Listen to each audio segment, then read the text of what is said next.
right, guys. The Stall-a-thon has officially ended. Hi, I'm Jonathan Rogers from Grinding Gear Games, and welcome to GGG Live.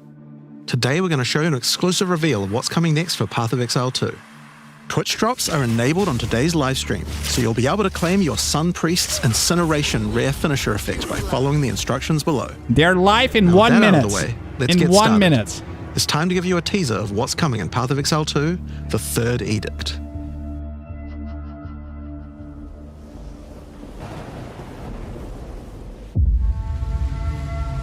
Karui! Act 4! I have called you here to There we save go. our people. To save our way. Over the ages, we have known pain like no other. But we endured. And we became mighty. Now, outsiders dishonor our shores. And we have stood by, doing nothing. Hear my voice, ancestors! Show us your strength! Ancestors! Show us the true way! Yeah, that is an axe. But it's an NPC with an axe. I understand.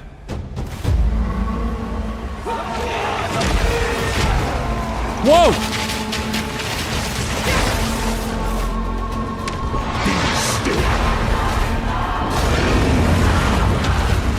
Oh, it's the shark guy. Oh my god. Look at that.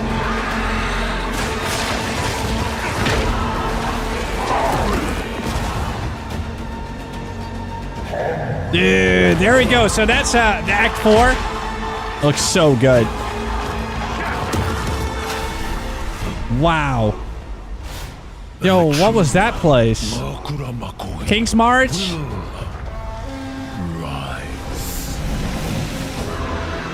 Act 4! Woo! Interlude acts. 35 new areas. 24 bosses. Support gem overhaul. Massive skill rework. Oh my god. 40 lineage supported. 25 in-game maps. New items. 150 new notables. Sprinting. New trade system? And introducing... Okay, this is Abyss or Kulamuk? Rise of the Abyssal. There we go. Abyssal. Yo.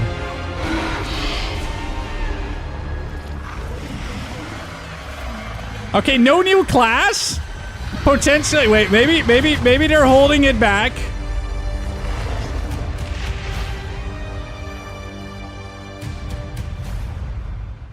Yeah, leaks were true. Now, as you can see, there's a lot going on, and we have a lot to reveal today. Still super cool, though. We'll start by going over Act 4, the next chapter in the Path of Exile 2 storyline. 150 new notables. There's also 3 new interlude acts to get you to Endgame, which means we're removing Cruel Difficulty 2. After that, we'll be going through the massive changes to characters. I'm super excited to show you how I've overhauled the entire support gem system, added new skills, and yes, there are buffs. Next, we'll go over the Rise of the Abyssal, this season's exclusive league mechanic, and talk about the new rewards, new crafting system, areas, and bosses that it adds. After that, it's on to changes we're making to the endgame. Then it's time to talk about items, crafting, and oh yeah, trade. That's new gonna be a big omens? We'll then go over our new supporter packs and finish up with a Asynchronous live Q&A trades? session where Ziggy D My will items with ask Path of sellers are Exile 2's game offline! directors, myself and Mark, Oh your my questions from God! Twitch chat. And after that, What? at 4 p.m. Pacific, hatch notes. They're not quite complete, but they should give you some nice details to chew on. Yo! We've got a lot to cover today. That But is first, crazy. Another announcement. When the Third Edict launches on the 29th, we'll be having a free weekend for Path of Exile 2. Like, we'll just be That's a weekend. Right. Path of Exile 2 will be free for the first time without requiring an early access key. The free weekend will end on September the 1st, so you'll have plenty of time to give the game a try. That's All right, insane, let's get dude. started with Act 4. What the fuck? The story continues from the end of Act 3. Doyani has agreed to help you find an ancient weapon that can be used against corruption, the instrument of the Third Edict. The weapon was broken in ages past, but he believes that the pieces may be found in the Karui Archipelago, the home of the Karui tribes. You will need to journey to Kingsmarch, hire a ship, and set sail. When you open the map, you can choose to sail anywhere you like. Act 4 is completely non-linear, and you can visit the islands in any order you choose. I Will give you for visit the Gassy pristine 5. beaches of Whakapanu Island? The Karui whisper of a curse that afflicts all who travel there. Perhaps it's related to the weapon you seek. Dude, this looks so insane, Or man. maybe you Look will how visit the pretty. volcanic shores of the Isle of Kin. The Kin have been more restless recently, And look at this mining for skill. sulfite and driven by some dark force. Perhaps you will choose to consult with one of the local Karui tribes. Their ancient wisdom could hold clues to finding the Third Edict. No matter where you Dude, choose what to go, is you this will fight dangerous ability? beasts. Find fabulous treasures.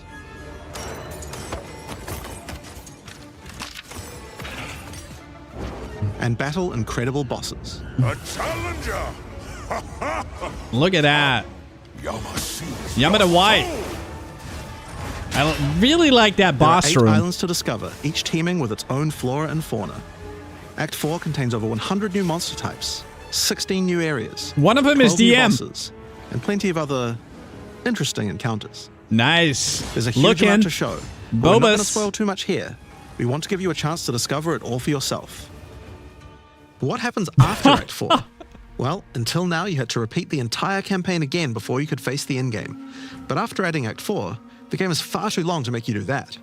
We needed something else to do in between the end of Act 4 and the How endgame. will this work? So what else could we do?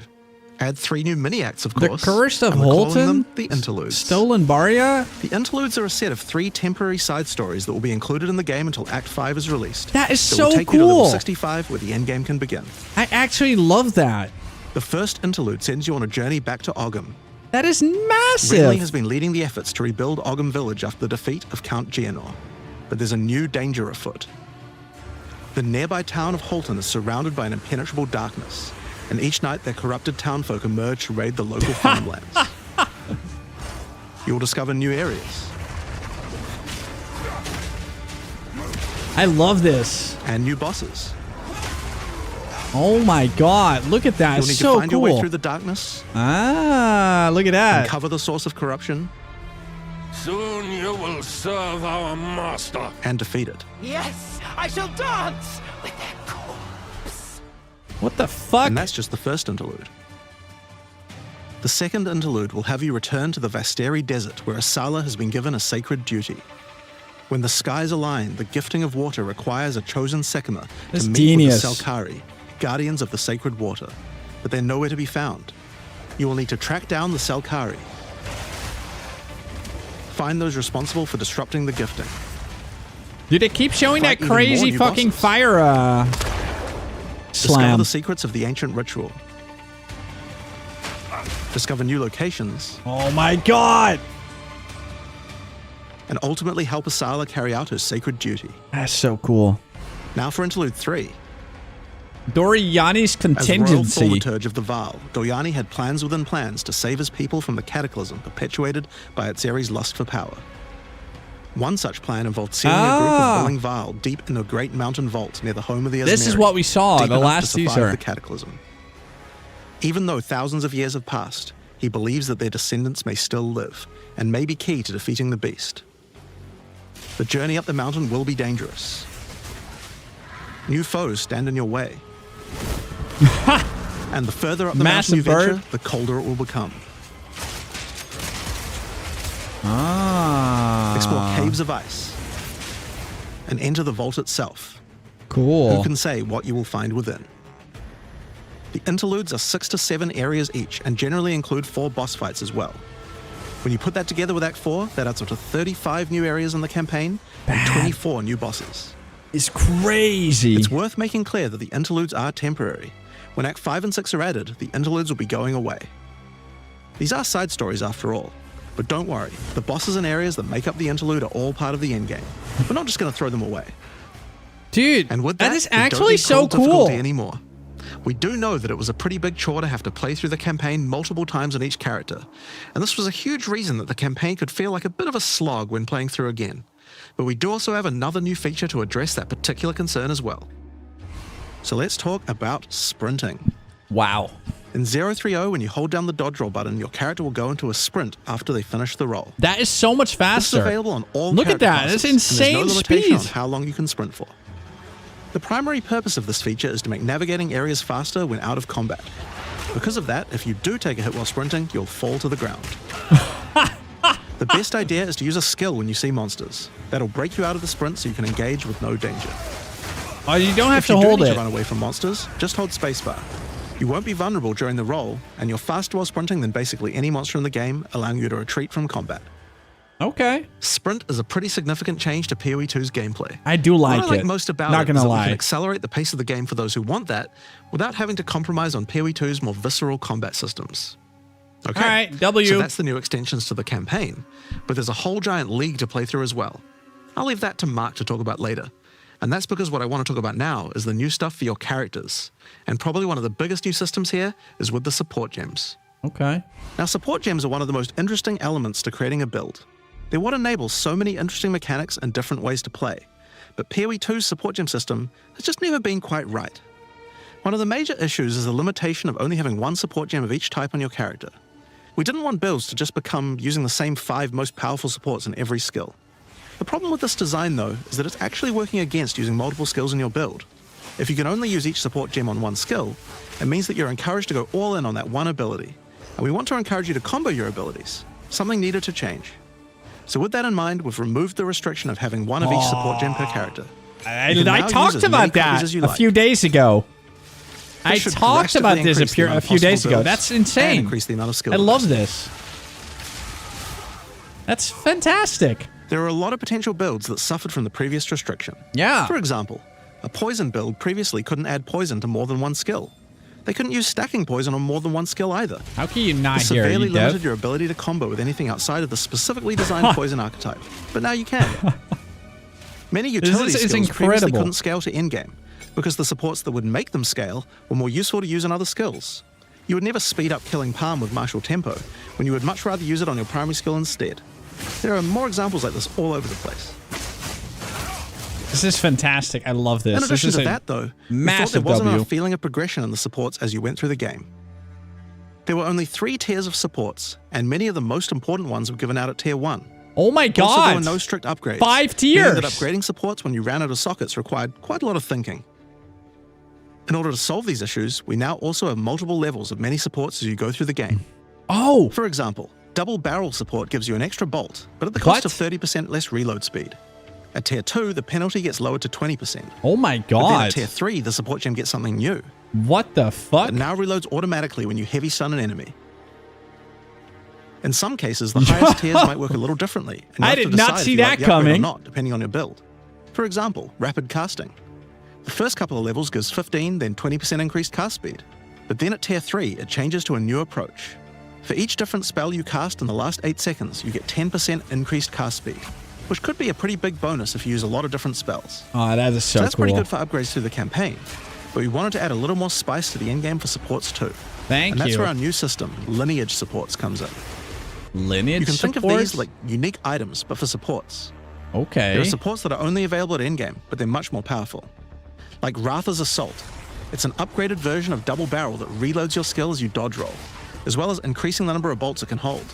But it does mean that it's the only way you can reload the skill now. Oh. Now, unlike regular supports, you can't find these through the uncut support gem.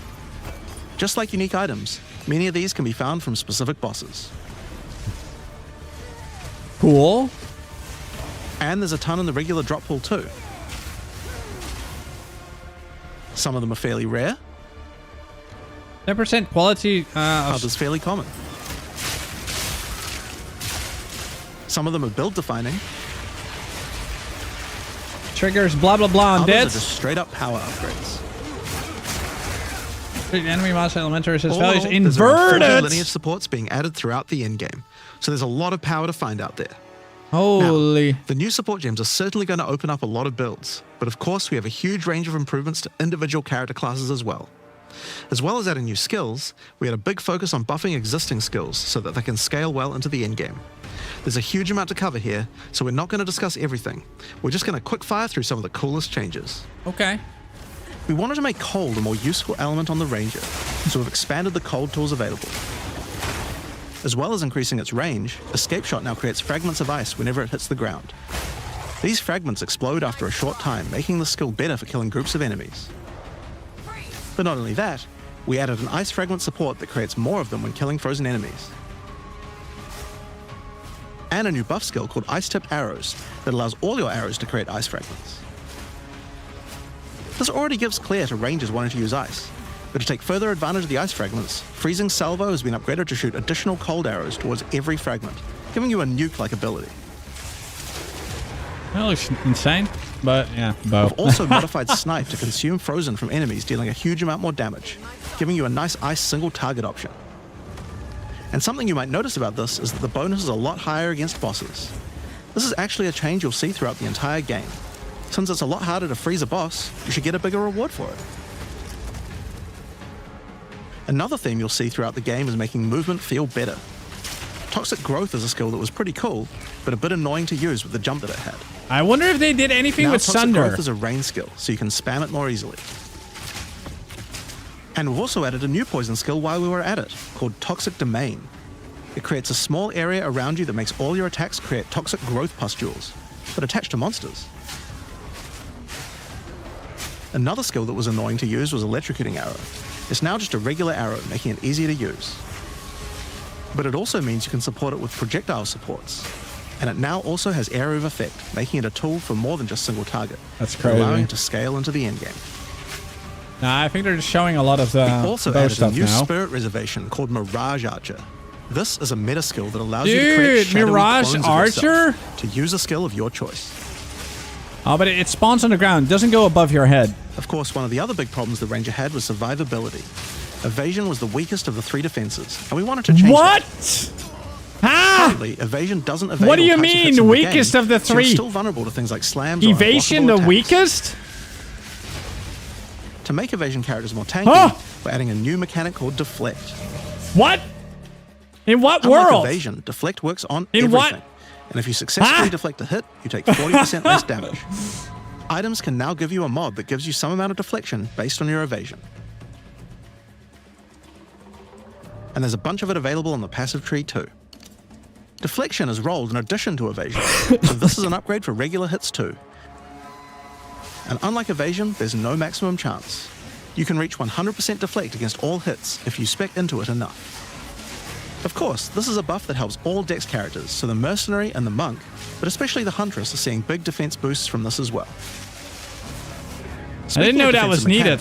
Let's talk about block and parry. Now, one of the big concerns on the release of the Huntress was parry feeling unreliable. One of the big reasons for this is there's a lot of hits that are not blockable, and thus not parryable either. So a huge balance change we're making is that now everything is blockable, except for specifically unblockable red flash skills that bosses use. What the fuck? This makes parry much Everything more is reliable. blockable? And not only that, but to make block and parry nicer to use, you now also move faster than before while using these abilities. This is a massive buff to passive block as well. So to counter that, we did have to lower the max passive block a bit. But overall, you should feel much safer. Oh shit, but a bit. Fire skills on the warrior were not really cutting the mustard. So we decided we needed to upgrade a bunch of them, but also add some more as well. Let's start with a buff. Volcanic Fissure now Volcanic branches into multiple Fissure. fissures, giving it much more clearing potential. Looks cool. We've also added a new skill called Forge Hammer. This skill Ooh. throws a molten hammer that does a slam at a distance. You can recall the hammer back by using the skill again if you like, but the cooler thing to do is to use a Warcry near it. Using a Warcry makes the hammer explode, making a bunch of volcanic fissures around. Okay. Volcanic fissures re-trigger when you slam them, so it's a great skill to make a flaming arena to fight a boss. Oh, looks pretty strong. We also buffed Perfect Strike to have much larger area of Like, effect, that can have such a massive and changed Molten Blast to fucking not always force you to move range. forward. Trust me, it feels a lot better to use Molten now. Blast? The skill now has massively boosted chance to ignite monsters as well. Whereas And Molten you're going Strike to up want to to ignite Zenith. monsters due to a new glory skill called Ancestral Cry. Ancestral Cry charges up with glory by igniting monsters, invoking King Kaum's This looks favor. fucking insane. After you do, use it to channel Kaum's Oh ancestral my power. god. Every attack will be ancestrally boosted with fire. Look at Your that very fire steps will everywhere. explode, triggering volcanic fissures, and molten balls will erupt from your attacks. Balls. Warrior shield skills were another area we wanted to improve. Now that we've got sprint, we actually don't need to have a cooldown on shield charge anymore. Oh! And that also does more damage the further away you are when you use it. Nice. No more cooldown. Shield wall got significantly upgraded AoE. Also, you can shield charge right through it to trigger all the walls. Yo. We also added a new shield war cry. Fortifying Cry gives you a defensive buff, but it also builds up charge on your shield that empowers your other shield skills. Cool. And Magma Barrier now doesn't require timing in order to use. Just wait for your shield to charge up and block. That's lame. Seismic Cry now stuns enemies that are primed for stun. Not a fan. But it's a fun playstyle, and it's built And we diversity. changed the Sunder interaction with Armor Break. It now also gives a Sundered Armor debuff that makes enemies take 40% extra physical damage. Great for Thunder bosses. is still too slow, though. Ancestral Warrior Totem has undergone some pretty significant changes too. We wanted the skill to feel more like using an ultimate. That summoning an ancestor to fight for you was a big deal. So we've changed this totem to require 3 endurance charge to summon. Oh. And massively buffed its damage. Oh my It god. also now scales your weapon damage too. Since there's no limit anymore, if you build around generating endurance charges, you can summon an entire forest of totems. What? In order to make that easier, we added Yo. some new sources of endurance charges. There's now a support to make Perfect Strike generate charges, and a support for generating endurance charges from heavy stuns as well. That's insane. Oh my Speaking god, of that is totems, so we wanted to OP. upgrade the Heavy Warbreaker. stun. Among the other changes we've made to this class, Answered Call now gives That's an so extra easy. totem, and the spirits That's have just been crazy. generally buffed in many ways. Use it with your limitless ancestral warrior Dude, that's forest to make insane. an army of Karui that would make Tukohama proud. Dude, that is We've so also merged insane. the Great Wolf Howl and Warcaller's Bellow support, so that you can get all the benefits with 1 point. Oh my goodness. Okay. And Encased in Jade no longer removes the Jade when getting hit, making it a much better defense. Next up, let's talk about accuracy. Accuracy was always intended to be something that warriors didn't need to care about very much so long as they're in close combat. But unfortunately, that's not currently the case. This was Oh? particularly annoying with skills like Bone Shatter, which you certainly don't want to mess with. Dude, accuracy was So we actually... significantly buffed your chance to hit at close ranges when you don't have much accuracy. Warriors that is shouldn't so require insane. any accuracy investment in order to hit with close range attacks now. We also wanted to improve armor. And one Oh? of the major weaknesses of armor is the inability to defend against elemental damage. In order to mitigate this, we're adding a lot more of the stat that allows your armor to defend against elemental damage. It's now available on Nice. items and in a lot more places on the passive tree. Good for the armor. Oh, wait, that one changed. Also applied. One Oh of the my most important god, improvements that's we've made crazy. in 0.3 is to declunk the action and flow of shooting crossbows. You can now reload crossbows without any movement penalty.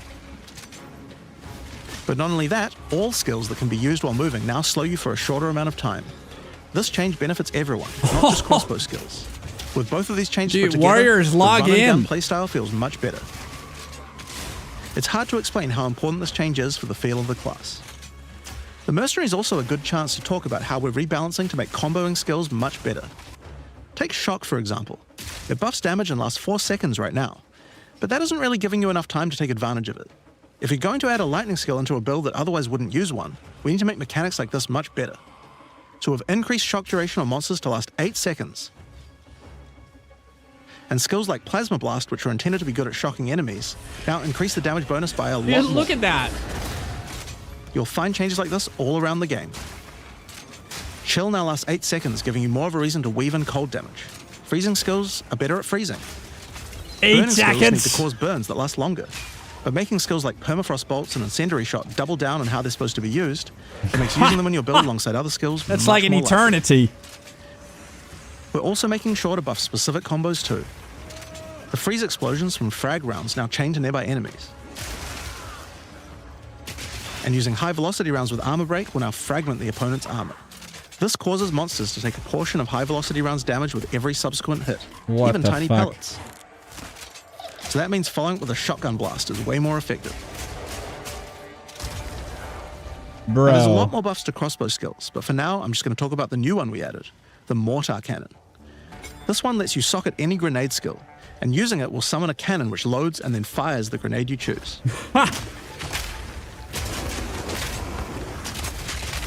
Lol. Another issue on the Mercenary were banners. They were just not very good, so we're doing a big upgrade to them. They now last longer, cannons disappear when moving out of them, and we removed the cannons and banners. They now just give a much more consistent and stronger buff. Nice. And you can use them when you get enough glory. I don't like glory though, but whatever. One of the main focuses was making various minion types more useful to use together. Melee minions in particular were just not that great compared to ranged ones. All right, Gazi is As a starting coming. point, we just straight up removed the requirement for minions to have accuracy. Attack minions now always hit, which makes them way better. What the fuck? Brutes got some good numeric buffs, but we also added a new command skill where they do a war cry that intimidates enemies and detonates any frozen monsters and allies around you in a big cold explosion. We've also changed the Frost Mage's command skill to an ability that adds ice armor to your other minions, adding a layer of defense. Wow. And it makes them deal cold damage back to the attacker as well. Yeah, I'm so happy Ice for armor Gazi. also makes the minion count as frozen, so the Brute's war cry can And detonate everyone them else too. that plays this. Unearth was changed to work on corpses of your dead skeletons, allowing you to summon the minions more easily in boss fights. And they also got a new jump ability, allowing That's them to get into insane. combat faster.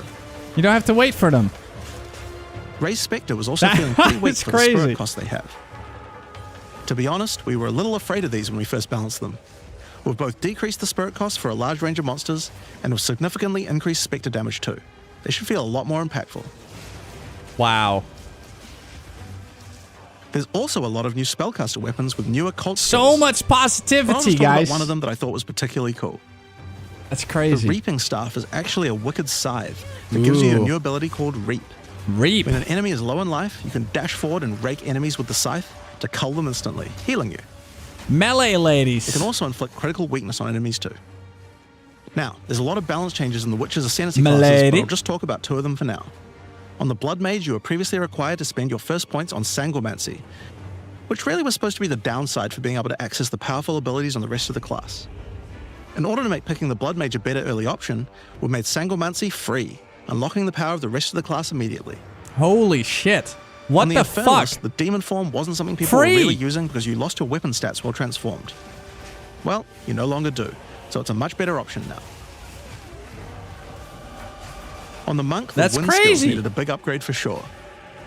Staggering Palm can now stack up its duration if you use the skill multiple times in a row, so you can keep the effect of all your skills throwing up wind much more easily. Wind Blast had the purpose of building up to dazing an enemy, but dazing just wasn't worth all that effort. Now it just dazes on hit, meaning a single Wind Blast will make all your skills stun enemies more easily. What the fuck? Following up with Vaulting Impact on a dazed enemy previously did a bunch of stun. Now it allows you to break your enemy's stance. I When wonder the how they stance is balanced broken, all this with following up monsters, a because that fast means attack will do way certain more monsters will be more difficult too. A cool build It that has certain to. people always enjoyed in PoE1 was hand-to-hand combat. But until now, we just didn't have a real way to make it viable. Uh-oh. Well, that changes Hollow now. palm. The Monk, as a true martial artist, now has the ability to learn the Hollow Palm technique, a keystone that lets you use all quarterstaff skills while unarmed. All quarterstaff attacks now have a special unarmed version, and you get further bonuses to all your attacks from stacking Energy Shield and Evasion on your character. That is so cool. That is really fucking cool. A new keystone we also added to the Monk section of the tree is Walker of the Wilds. This changes Mana Leech to work with elemental damage instead of physical, which is pretty useful for all those elemental attacks the Monk has, but it works well for the Ranger too. Yeah, it's insane. Now, one of the least used Ascendancy classes in the game is the Acolyte That of is so Chiyula, cool. so we knew we needed to make some changes here.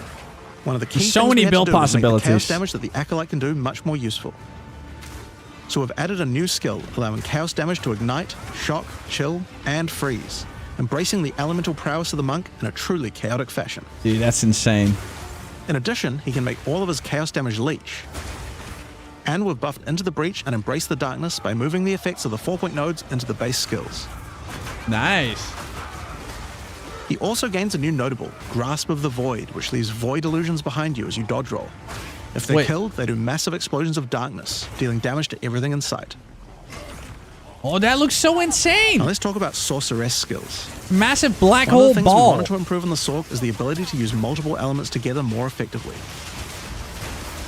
Now, this might seem small, but one of the things pushing you towards using a single element is debuffs like elemental curses, which lower resistances of a single element.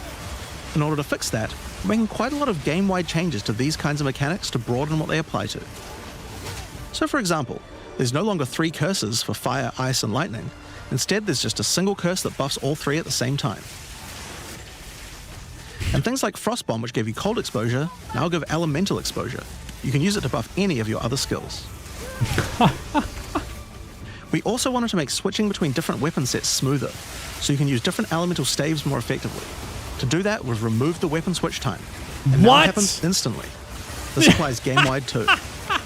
What the fuck is that, dude? Now, we didn't just want to stop there. We wanted to add some specific mechanics that work between different elements, and that's where elemental infusions come in. Certain skills can now drop elemental infusions. For example, when a frostbomb explodes, it leaves behind a cold infusion on the ground. After picking it up, you can spend it on one of any number of different skills to transform how they work. Spark will create a nova of cold-infused projectiles. Oh, wow. Holy fuck. Cold Spark? Ice Nova will leave a chilled area on the ground. That is so cool. And we also added a new low-level skill that fires ice shards. Use it with cold infusion, though, and the ice shards will explode. Look how strong that is.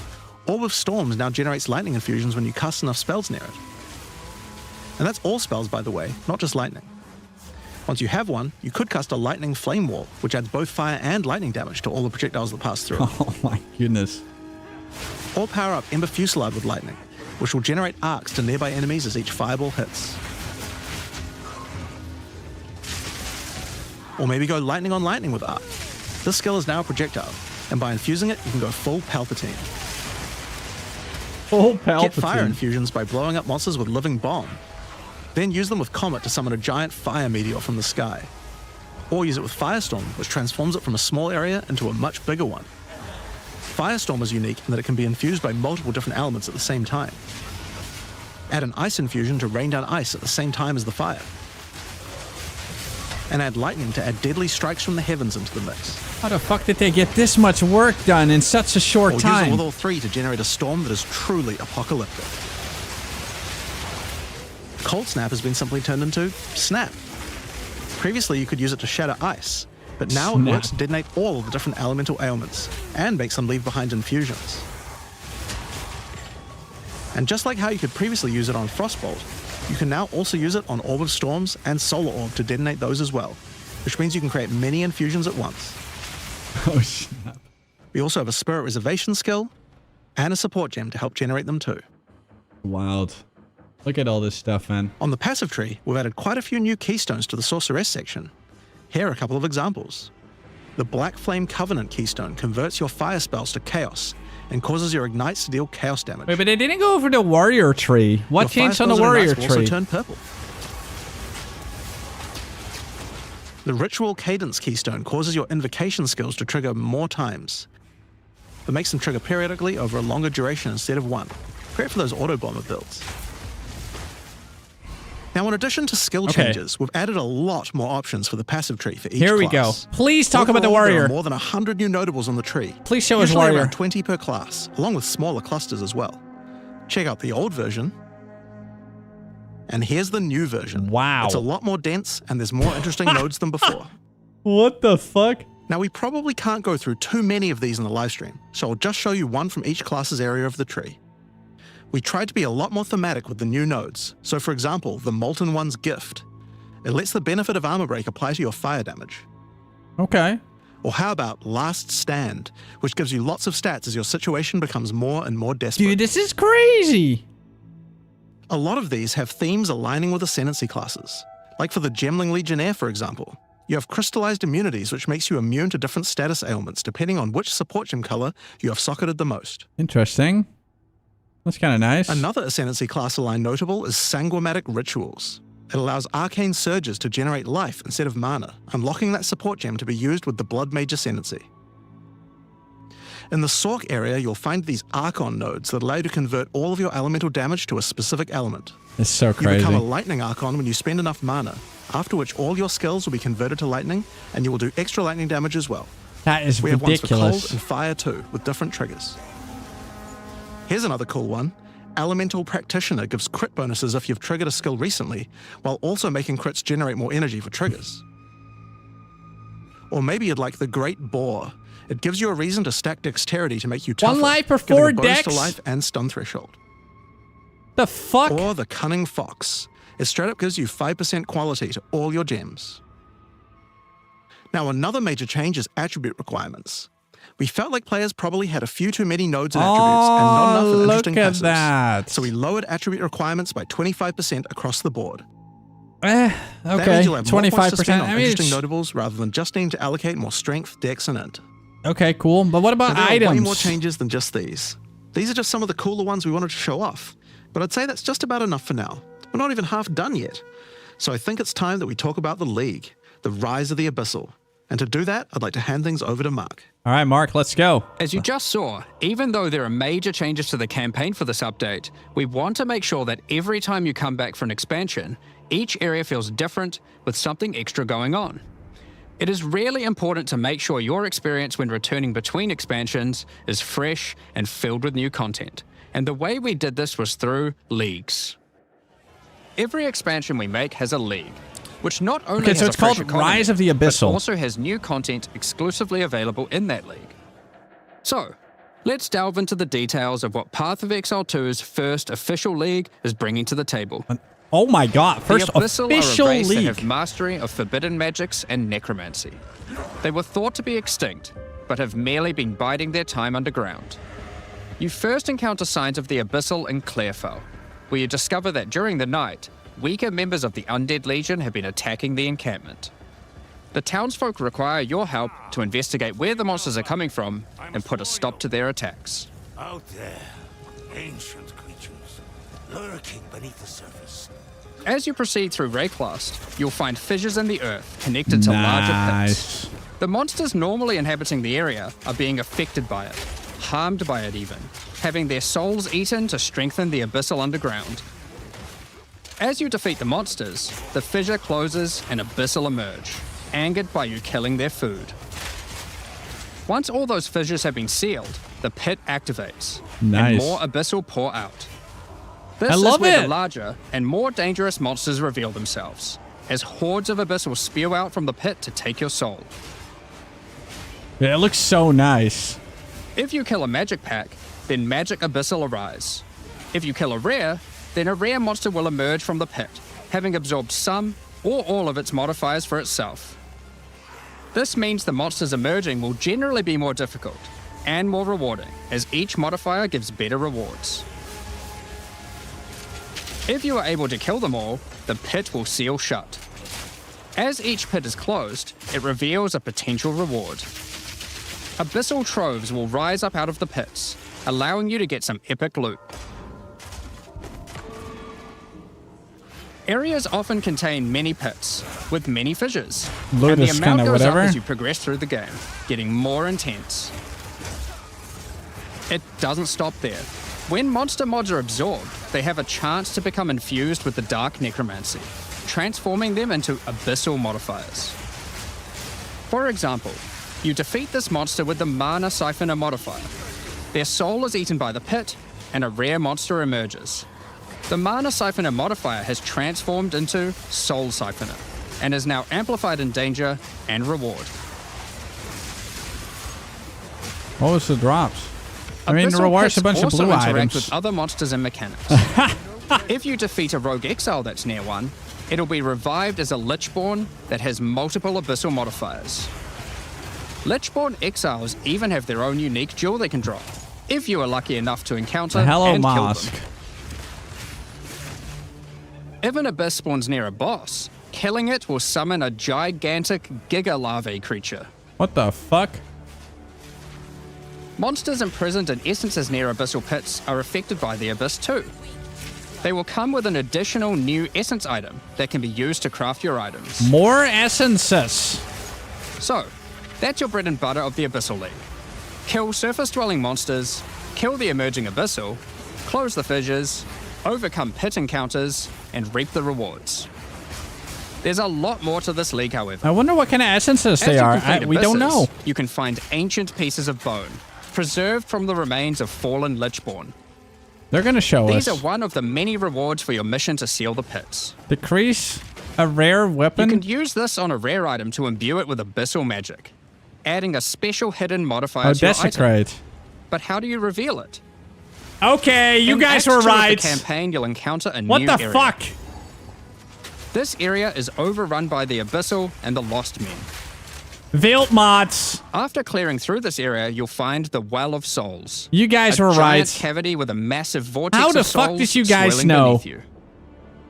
Veiled mods. So how do you reveal the mods on your Abyssal-infused items?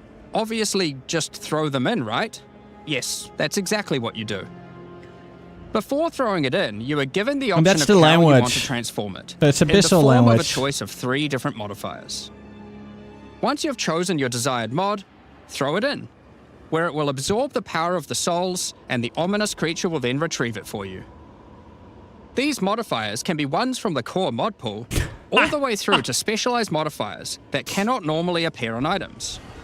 During the campaign, you can use it as a way to more easily add useful existing mods, but during the endgame, there is a whole set of new and powerful mods you That's can a add to your crazy items. bow. Like this mod for crossbows that allows you to place an additional ballista totem. Yeah. Or this one that adds spirit to your staff. Jesus Christ. Or this one that allows you to generate more combo with your quarterstaff skills. Show us a mace. Or did I miss the And mace? speaking of endgame, you can also use the system to craft waystones. Oh? With a preserved vertebrae fused into your waystones, you can get some new modifiers that push difficulty and rewards to new heights. Okay. Here are some examples of those mods. You always get a choice of 3, Build so you can either avoid anything you don't think your character is capable of. Mana siphoning ground. With this modifier, the Oh my. natural inhabitants of the area are all spawned near abysses. And there are up to 9 additional abyssal pits in the area, making it just a full-on abyss ruckus. Dude, that's crazy. Or this one, which causes That the is final so abyssal pit in sick. the area to always result in a boss encounter, be it either one underground or one that emerges out. There are dozens of these waystone modifiers in total you can get from this crafting. That covers the new crafting mechanic. Periodic So what's cards or left? temporal chains. Well, we talked about how when closing pits, you can get abyssal troves. But sometimes when Wow. closing an abyss, you'll reveal an underground cavern that leads to the abyssal depths. it's kind of funny they After jumping kept into the Abyss depths, very you'll much find the an same, but abyssal I city, like it though, because it's swarming cool. with I like legions Abyss. of the undead. When underground, every single rare abyssal enemy will have an abyssal modifier. And at the end of the dungeon, The you'll area even looks find amazing. a rare with a more powerful Lichborn modifier. Once you're able to defeat this powerful rare, you can also find some nice rewards. Greater Aside from Orb the of entire area Augment. being valuable due Greater to the abyssal Orb of modifiers on the Augmentation. monsters, it has its own specific Greater drops too. currency. One example is a set of lineage supports that can rarely be found fuck in is these a decks, Greater Orb like of Kurgle's Augmentation? Leash. This support empowers both you and your minions when you command them. Yeah, granting Headhunter will be unholy might to you insane. both. Another depth-specific outcome is a set of omen-like items that amplify your abyssal crafting. Reveal desecrated modifiers. Additionally, we're adding some new socketables that can drop from the abyssal depths. Holy. Take Ulaman's Gaze, which can be socketed into your armor. These are a bit special, in that you can only have one equipped at a Hit chance time, is lucky against but give spirit some enemies. pretty Body armor. powerful effects. Prevent 3% of deflected Think damage. of them as almost a unique socketable 1 to for accuracy your rating per equipment. 1 evasion rating on equipped helmet. In the endgame, where you can still find depths, you also start to find a different type of underground chamber. In these areas, you'll find an ancient spire, a device being used Tasgul. by commanders of the abyssal factions to Swallower plunge of light. Rayclast into a lightless void. Your goal is simple. Kill this commander and destroy the spire. Wait, so is this the pinnacle fight There or are 4 bosses in the Abyss League, and there are some pretty cool uniques available from them. Darkness An and example Thrones? is this belt, Darkness Enthroned. Oh my god, Abyssal It has 2 sockets? sockets. But hold on, socketables don't work on belts. Well, this belt has a special mod that allows it to count as a different slot for the purpose of socketables. Oh my goodness. This one, for example, counts as a helmet. I kind of want one that counts as a body armor. I wonder how rare that one is. Holy shit. You can shit. also find this unique jewel, Undying Hate. This jewel transforms part of your passive skill tree into an abyssal version and has multiple depths. The deeper it goes, the more of your passive tree is affected, allowing you to fulfill your fantasy of becoming part Abyssal Lich. Oh my god. Now, the last thing that Abyssal commanders can drop is a finger of the Lich. That is massive. But what use do you have with a random undead finger? Well, the next time you return to the Well of Souls, with the what finger are those in your gems called again? Your character will almost feel compelled. To do what, though, you might ask? To jump in. The items you threw in came back more powerful, right? So, what's the worst that could happen? Well, you will just have to find that one out for yourself. Pinnacle boss. Along with the introduction of what Act 4 the hell, and the dude? interlude, we will be adding 25 new in-game maps. These maps will contain all the new monsters and bosses we're adding, improving variety and giving you opportunities to experience the new boss fights many times. They look Let's good. take a look at some examples. Rock Pools is a map where you explore a shallow rocky coastline, surrounded by coral and filled with sirens. Looks amazing. At the end is a giant Goblin King boss, ready to eat Sulfite and squish you like a bug. Look at that. Holton is an Ezomite township which has seen better days. Explore and clear the township to find a gothic, Reaper-like boss with the ability to manipulate storms and fire you with both lightning and wither you with chaos. Beautiful Given map. some of the new bosses added are a bit more epic, such as the Act boss and final bosses of each interlude part, it would be a bit of a waste to just use them as regular map bosses. Instead, we'll be adding some new mechanics to the Atlas that use them. I barely see These towers. start appearing There's a pretty tower. fast Two into next the to each endgame other. and will help bridge the gap until you do Looks your pinnacle amazing bosses. though. Look at the big ass In the desert biome, swirl. you can encounter a wild sandstorm. 3 maps around the sandstorm contain a device you must activate. Upon Reaper doing of this, Souls. the sandstorm's magic is disrupted, revealing the map inside and allowing you to access it and find the cause. This presents itself in the form of a boss, similar to the existing Citadel bosses. This boss is a Faradin Swordmaster, who has been blessed with the power of a time gem, allowing him to take his swordsmanship to the next level by replicating himself, maneuvering rapidly, So much and severing content, the fabric man. of time What? itself with his powerful slashes. In the water biome, you'll encounter a giant maelstrom. Where one of the maps surrounding the water biome connects to it, but the connection is obscured. You must run the maps nearby, hoping to find a beacon, which will remove the maelstrom and reveal the connection to that map. Another example is this Vaal vault in the mountain biome. Interesting. But how do we get inside? Running the adjacent maps to it will yield a key, which you can then use to gain access to this vault. That's so Or interesting. I like you could this. just I trade for like one, how they guess. make the map so much more interesting, Use the like key the to Atlas. dispel the powerful force field surrounding it. I love it. Leading to the Vaal Elite and their rewards inside. These all contain Uber versions of the Act 4 boss, and the bosses at the end of each part of the interlude. And each have their own exclusive drop pool of new lineage supports, which, as Jonathan spoke about earlier, are powerful support gems that modify your skills in pretty crazy ways. As an example of a lineage support which can come from the Faradin Swordmaster mentioned earlier, we have Garo Khan's Resolve, which causes your critical strikes to fork, but requires some mobility on your part to properly enable. 20 meters of moving. From the boss sealed in the Vaal Vault, we have Paquate's Pact, which supports your war cries, causing them to inflict massive amounts of corrupted blood at the cost of your own life. That's fine. Additionally, That's some insane. maps can now Super spawn nice. summoning circles. Fucking OP. A room resembling an Ezomite henge. Activating this henge will spawn bosses. It's as simple as that. We'll also be making changes to how affixes and waystones work. As the current prefixes equals good, suffixes equals bad iteration isn't quite hitting the mark. We tried something new here in Path of Exile 2, but after seeing the feedback, we decided we actually liked what we had in Path of Exile 1 more. Nice. Like Path of Exile 1, Each affix will now be both difficult and rewarding. Nice. Waystone mods now grant an increase to the number of waystones dropped, and an additional specific upside attached to it. This means as you roll your map, they will continue to get more difficult and more rewarding, Item and rarity, allow quantity. you to customize the difficulty and rewards of your maps better. That is so good. For example, the Frostbitten mod, which causes enemies to deal cold damage, also increases the rarity of items dropped as its upside. Whereas the Of Venom suffix modifier, which causes enemies to poison on hit, has the upside of granting increased pack size. I love this. Some maps will end up having a lot of rarity, some a lot of pack size, and others will just have a mixture of everything. That is so nice. Due to now having more modifiers granting difficulty, we will of course be reducing the difficulty per Yo, modifier to Akinon, account thank for you. this. This is so that's good, your guys. Atlas, maps, and waystones.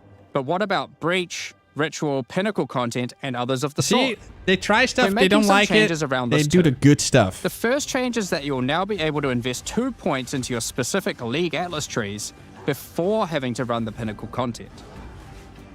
There will be a specific objective for each type of content which grants you those points. Okay. For example, in the case of Delirium, it's simple. You just need to find and kill one of the bosses in a map, Omniophobia or Kosis. Thank you. The rest of the points for each content come from the Pinnacle content. Oh, but we're making some changes to accessibility improvements. here too. Currently, access to Wow. most Pinnacle content requires the same key at the easiest and most difficult version of the content. This creates a negative feeling where at lower difficulties, instead of wanting to run the content, you're often better off just selling it to someone who can run it at maximum difficulty. True. To address this, each content will now drop splinters. There we which will go. not This is form what into I've been singular saying items. for so long. This is Instead what of we using the needed. singular combined item in the realm game. Dude, I have you said can that now just bring so your many splinters. times. Upon inserting the splinters into the Holy. realm gate, an interface will appear, Yo. allowing you to pick your difficulty. I've said that and so you'll many notice times. Each difficulty has a different entry cost. This Fucking means if you want to run easier perfect. difficulties, it costs less. That is which so also allows you to fucking run this good. content much sooner into the endgame. Because these encounters now just I've said require that so splinters, many times. their corresponding Atlas tree no longer affects the difficulty of them, and has They're been listening, changed guys. to purely affect the content and maps on the Atlas. I've The said so many Arbiter of times. Ash works Splinter's a just bit the way. differently. Instead of requiring splinters, he still needs crisis fragments. We now have only 2 difficulties of the Arbiter. Oh? The first, requiring the existing fragments obtained from citadels. Whoa. The second, Uber Arbiter, requires calamity fragments. Oh my god. These come from Citadel bosses also, but only once you've allocated the maximum number of points in your boss Atlas tree, ensuring Yo. those Citadels are at their highest difficulty level. Oh my goodness. Since we're talking about Pinnacle content, we also felt that the leveling curve in the late game was a bit too steep. We've smoothed this out a bit so that it's easier to get to the mid-90s. We've also added some new in-game unique items.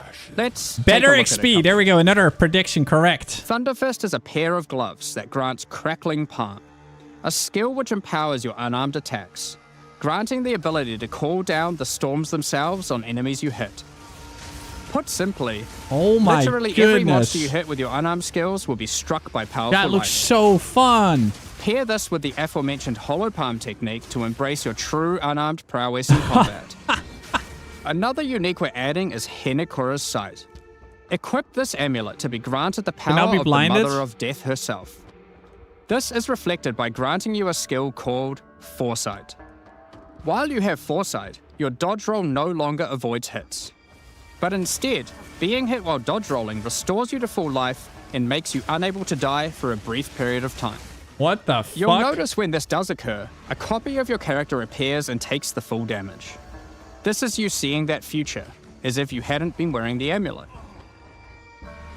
Ultimately, your in-game experience should be more streamlined, with new content to find. You'll be able to invest in your Atlas trees sooner, What a weird engage with item. Pinnacle content faster, have less FOMO running said Pinnacle content, reach higher levels easier, and do all of that while finding many new chase endgame items. Talking about finding items is one thing, but what about crafting them? Please be good. We've Please taken be a good. step back and looked at some of our crafting systems to make some notable improvements. Please be good. Let's start with essences. which suffered from an issue where the regular essences were effectively useless and didn't give players the tools or excitement that a crafting system should provide. Talked about it today. To alleviate these concerns, essences are being changed in a few ways. Firstly, they're being changed to function like regals and add specific modifiers with specific values. Nice. Meaning you know exactly what you're going to get. We found that players were often bottlenecked by regal orbs when crafting in the campaign, so this helps to fill that gap, Much better. allowing you to better upgrade your items. But let's see. For example, this Lesser Essence of Flames, which will be able to add a flat amount of fire damage to So your what did they magic do to the martial big weapons. ones? Secondly, we're adding many more tiers. That Lesser Essence of Flames, for example, has a regular variant and a greater variant. But is this too, just a regal? adding even more fire damage with each upgrade. Okay. The intention of this is so that when you find one early on, you don't worry about holding onto it till later to use on a higher level item. You should feel free to use them as they come to get powerful upgrades during the campaign. Very cool. Lastly, Oh. What's- our highest tier of essences, now called Perfect Essences, will function like a Chaos Orb instead of a Regal. Oh! So it will replace one of the modifiers on your rare items with the specified mod. Oh, that Such is as so this Perfect Essence good. of Flames. You'll notice this one doesn't just add flat fire damage like the ones before it. This The is so Perfect Essences good. often give something a bit different. This is with just some like Pet of opportunities to be XL1. pretty damn powerful. There are many different essences, each with many tiers, covering many It's of the because more people are core gifting modifiers. subs. It likes the stream. Fuck, man. Whenever someone gets One on fuck items off. early on, through to chase specialized ones for in-game. Speaking of in-game, we really wanted to expand our crafting options for late in-game crafting projects. You might have noticed that at in-game, you get way too many transmutes. Wouldn't it be nice if some of those didn't drop, but instead you got something a little more powerful? At higher levels, you can now find Greater Orb of Transmutation and Perfect Orb of Transmutation. Oh my god. These can be used on normal items to upgrade them to magic, ensuring that the modifier generated is of a minimum level. Wow. This is similar to how you find higher tier items on the ground, but for crafting. These higher tiers will also exist for Orb of Augmentation, Regal Orb, I have to pause on pause. guaranteed high tier mods. On top of these new core crafting currencies, we wanted to make sure there are That is powerful insane. crafting bases to use them on. That Now is in so in-game, you good. can start to find exceptional items. Oh? These are items that drop at normal rarity Ooh! and are perfect for your 28%. from-scratch crafting projects. 28%. They can come with extra quality, up to 30%, 30. or an additional socket to use your crafting socketables in. What the hell? And yes, they can be corrupted for yet another socket. What the fuck? You can also get exceptional unique Whoa. items. To add even further to your crafting arsenal, we've added a whole suite of new omens to ritual content, and removed some of the more unimpactful ones that weren't being used.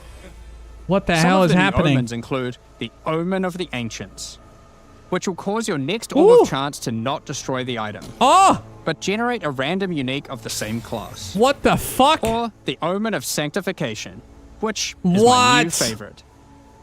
This will cause your next divine orb used on a rare item to re-roll the values of its modifiers, What the allowing it to fuck? exceed the normal minimum and maximum values, raising the ceiling on the new most powerful rare items in the game.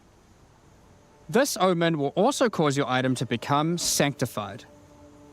Sanctified items cannot Dude, look be at that crafted, item. just like corrupted ones. Holy. So consider carefully when you use this. Another is the Omen of Chaotic Monsters, which will cause your next Chaos Orb to reroll all modifiers on a Waystone, Oh shit. allowing you to fix your maps if you get some modifiers that are not feasible for your build. I hope those are super common. Besides these examples, Where do they- there is a huge variety of new omens for you to discover in your ritual encounters. Okay, but it's a lot of... Okay, With so... the release of Act 4, Ritual becomes so notably important. taking place in the Kardori Unikora's archipelago, Lock! you'll be able to now find a new currency item, Henikora's Lock.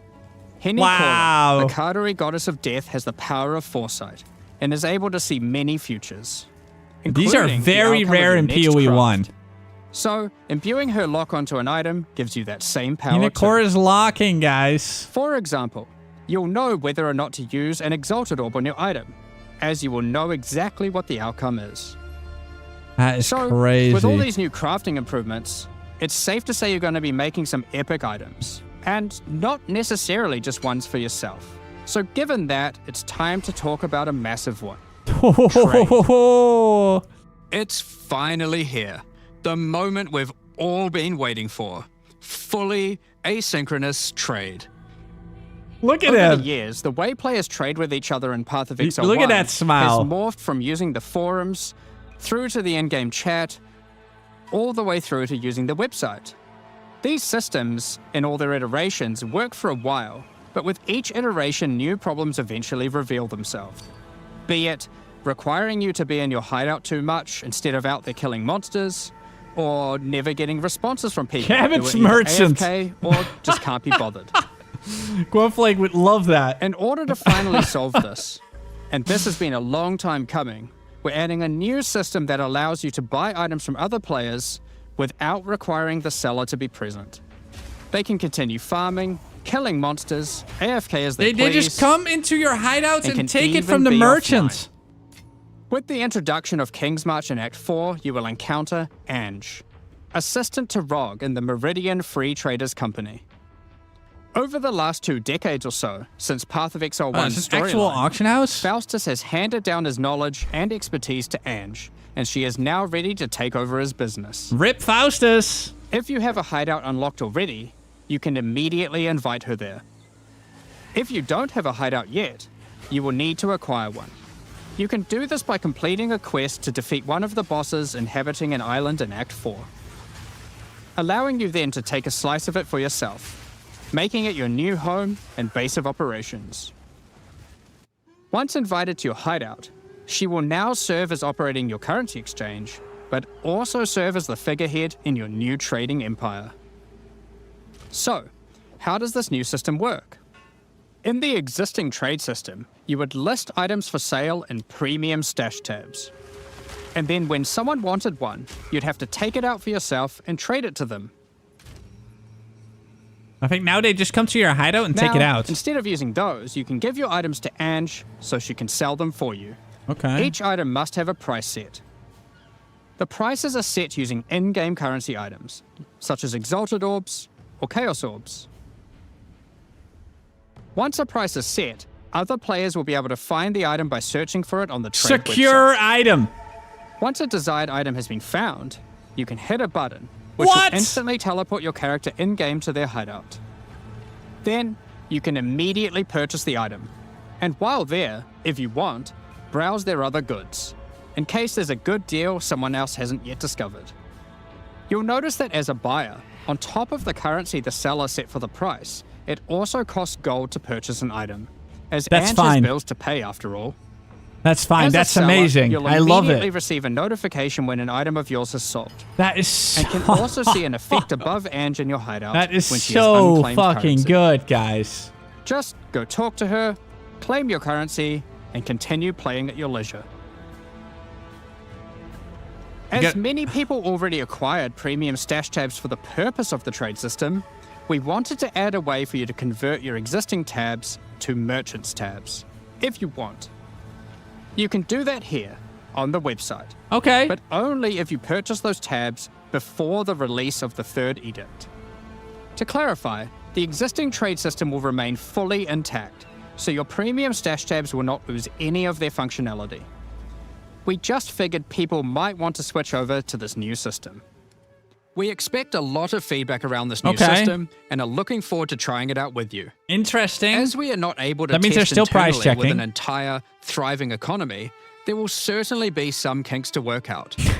Based on how the system goes, we will be adding it to Path of For now. Exile 1 when ready, so any of the tabs you purchase will also be usable there later.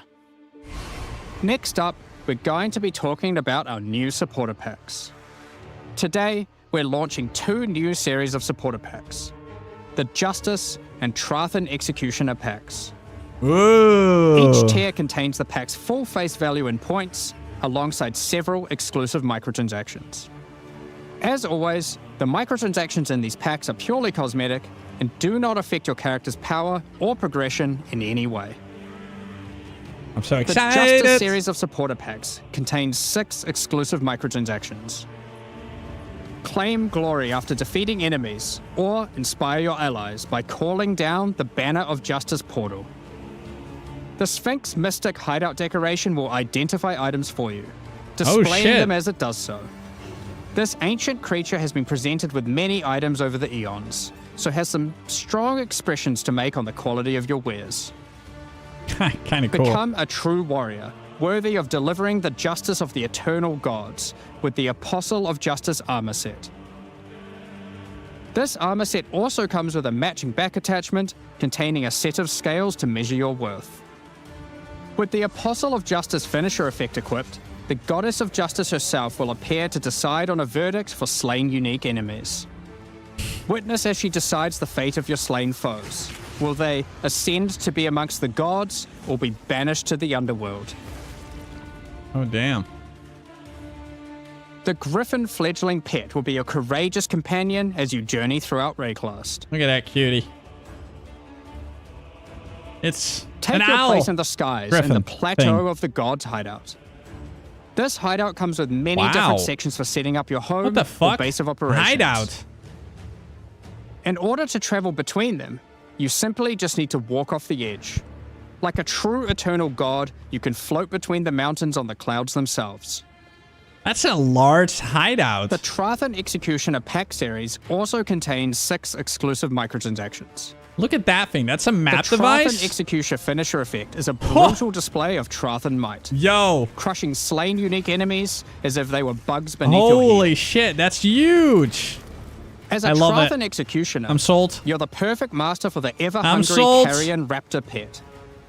It has taken a particular liking to the taste of other pets, and at your command it will swoop down and eviscerate them, proceeding Wow. to satisfy its hunger by feeding on their corpse. Okay. The nobles Or- of the yeah, is 4 it gonna major kill my Trathan Kiwi? houses had their mercenaries, but if their hired hands became notably irritating, they'd have to call in the Trathan Executioners. You can now embrace cool their set. methods and become brutality incarnate with the Cruel Trathan Executioner armor set. The matching Cruel Trathan Executioner cloak will shroud you in scarlet as you crush the skulls of your enemies and leave a trail of blood behind you as you build up a kill streak. Okay, that cape is kind of shit. Or use the Not a alternate fan. variant to simply put a skeleton on your back. That looks better. Be bathed in blood as you mutilate monsters with the Cruel Trathan Executioner character effect. The Nice. swirling blood increases in volume as your spree of slaughter continues. Both this effect and the cloak use the same kill streak for tracking how much blood is shown. After a long and tiring day of executions, enjoy a relaxing game of dice with the Goblin Gambler's Hideout decoration. Oh, God. They'll definitely be playing fair, right? The Pulverizer map device brings a horrid efficiency to punishing the damned of Oh, Traffers. my God. Each map you open will execute the next victims. This map device in its true ruthlessness tracks the total number of monsters killed, your kills per second, and your largest kill streak up to the point of the map being completed. I love that. This is then displayed on a leaderboard so you can take a measure of you and your friends' violence at the end of each map. I love that. Additionally, any microtransactions from the supporter packs will be made available for use in Path of Exile 1. That's enough about cosmetics. Let's get into the Q&A. But firstly, I want to give a huge thank you for your ongoing support. We're just about to start the Q&A with Ziggy D. Afterwards, at 11 AM NZ time, or 4 Dude, why does this happen whenever... Yo, what? PM Pacific, we'll There post we go. Path of Exile 2, the Third Edict's patch notes. With the release at the end of next week, our community team will be posting crucial information you need for the release. Keep an eye on the news. Thanks for joining us today and checking out our latest developments. We're looking forward to seeing your experiences with Act 4 and its new bosses, fighting the Abyssal, trying new builds, and 9 crafting days, new guys. items. 9 fucking days. We'll begin the Q&A shortly, so please get your questions ready. All right, I'm gonna mute for a second. Holy shit. But no new ascendancies, no new class. We get Act 4. We get 3 interlude acts. Those 3 interlude acts, that is honestly the biggest surprise for me, because that is absolutely fucking crazy. I love that. easier leveling, massive overhaul on notables, less attribute requirements, all that stuff. I really, really like it. It's just going to be an insane patch. Looks really fun. Crafting looks so much better. Juicy Q&A session.